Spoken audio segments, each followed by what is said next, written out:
Welcome to the Hooksett Library's 2022 Candidates Forum, a series that helps connect voters with those running for elected offices in Hooksett. I'm Brittany Overton, the Adult Services Librarian at Hooksett Library. In this video, we talk with Michael Horne, who is running for Supervisor of the Checklist.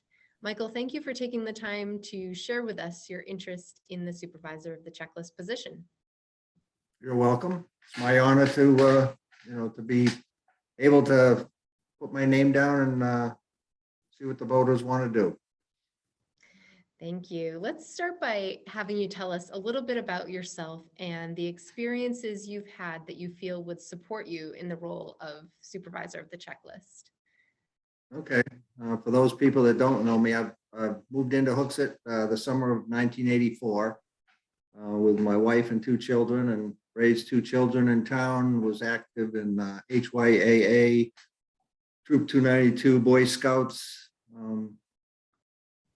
Then when my children grew up and I happened to be at the polls one day, I got asked, did I want to be on the master plan committee? And so I started getting involved in things other than sports and scouts. So I was on the master plan committee back in the early 2000s.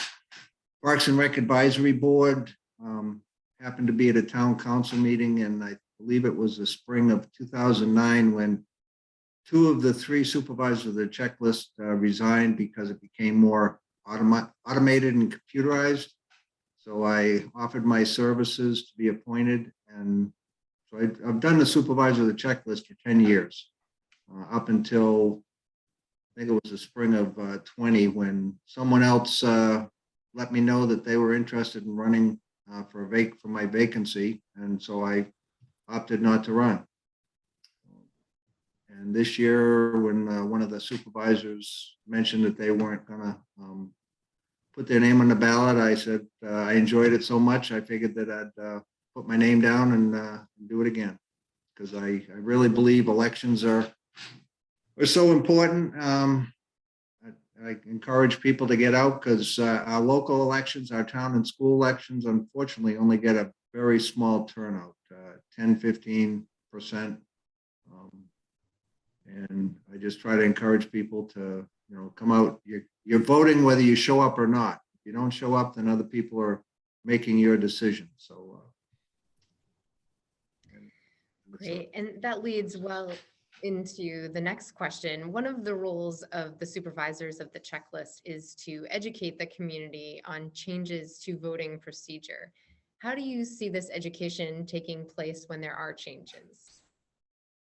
What would probably have some public sessions. We work hard to advertise all our meetings, which are public, and probably can try putting things out on social media. I know there's a couple of Hooksett websites that we can get the word around. Also understand there's a lot of people that are real busy, and signage. We love the fact that signage is up to remind people of when things happen. So again, whether it's more signage, billboards, social media, but just to remind people, to register to vote as early as they can, what their options are, and try to work so people know as much as we do. Great. And do you feel there is an opportunity for more education on general voting, such as how to register, what the cutoff dates for changing affiliation status, those types of things? Is there an opportunity for more education? And if so, what would that look like? I don't know. I know that in the 10 years that I did it, we tried to get it in front of people, whether it was the Hooksett banner, whether always love when we see on WMUR some information of the local media, but pretty well known around Hooksett. And I know people are very comfortable reaching out and sharing with neighbors, because it is confusing. People forget sometimes when they walk into the polls that they forgot to register back as undeclared, and then they get all shocked when they come into a primary and they wonder who changed their party. And so we really can't do enough to help teach people what we do know about the election process, the election laws. It's just trying to find them in the right mode to be available and wanting to learn. Great. And in working with the town clerk and the town moderator, what do you feel is essential in upholding the integrity of the election process? Well, the first thing is to be, to work as a team, which I think we did in the 10 years that I was there. We had two different town clerks when I was there. Moderators are, always they're the lead.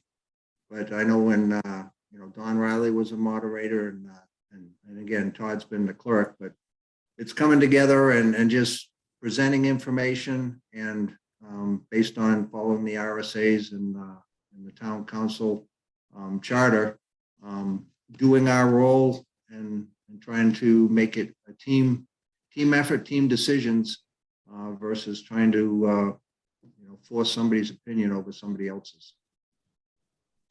Great. Thank you, Michael. It's been great to hear your thoughts on the role of supervisor of the checklist.